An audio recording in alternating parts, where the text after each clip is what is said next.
Cerita rakyat ini berasal dari Indramayu, Jawa Barat, yang dikenal juga sebagai legenda di balik kisah mistis. Jembatan Kalisewo, berikut kisahnya. Awal kehidupan. Dahulu kala, hiduplah sepasang kakak beradik bernama Saedah dan Saeni. Mereka tinggal bersama ayah mereka bernama Sarkawi dan ibu kandungnya. Hidup mereka sederhana, namun bahagia. Sampai suatu hari, ayah mereka pergi merantau mencari nafkah. Selama ayah pergi, ibu mereka jatuh sakit dan akhirnya meninggal dunia, meninggalkan kedua anaknya sendirian. Setelah beberapa waktu, Sarkawi pulang membawa istri baru bernama Maimunah. Awalnya, ibu tiri itu bersikap baik, tapi lame-kelomon sifat aslinya muncul. Ia membenci Saedah dan Saeni, memperlakukan mereka dengan kejam, sering memarahi dan menyiksa mereka tanpa alasan yang jelas. Suatu hari, ketika Sarkawi pergi bekerja, Maimunah akan berangkat ke pasar. Sebelum pergi,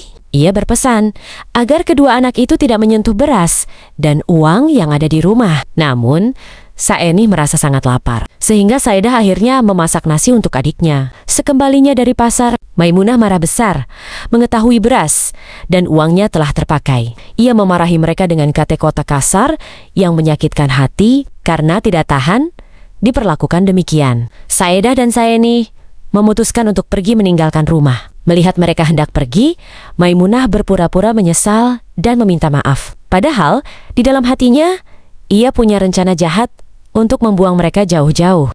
Dibuang di hutan. Suatu hari, Maimunah mengajak Saedah dan Saeni bergeleng-geleng ke dalam hutan belantara yang lebat. Tanpa mereka sadari, Maimunah diam-diam meninggalkan mereka di sana dan pulang sendirian. Ketika menyadari diri mereka telah ditinggalkan, kedua saudara itu menangis sedih karena takut dan tidak tahu jalan pulang. Mereka berjalan mengarungi hutan mencari jalan keluar. Dalam perjalanan itu, mereka bertemu dengan seorang kakek tua yang tampak misterius. Kakek itu menawarkan bantuan, namun dengan syarat Saeni harus bersedia menjadi muridnya dan kelak akan memenuhi janji yang telah disepakati. Dalam keadaan putus asa, Saeni pun menyetujuinya berkat ajaran kakek tua itu. Saeni memiliki keahlian menari ronggeng yang sangat indah dan mempesona. Nama Saeni pun tersohor kemana-mana, menjadi penari yang digemari banyak orang. Hidup mereka pun berubah, menjadi makmur dan sejahtera.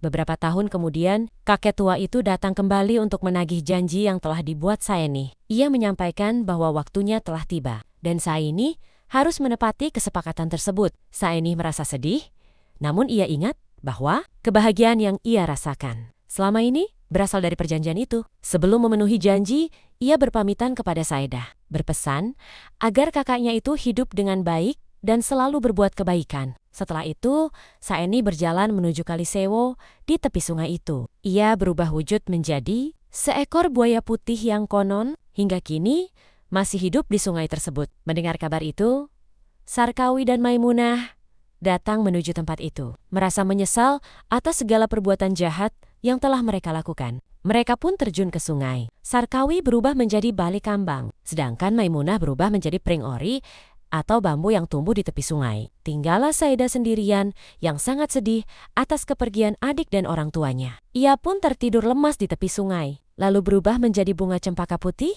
yang harum baunya. Konon, ritual menaburkan uang koin di jembatan Kalisewo yang masih dilakukan sebagian masyarakat hingga sekarang merupakan bentuk penghormatan dan pemberian saweran kepada Saedah dan Saeni sebagai kenangan atas kisah tragis yang pernah mereka alami.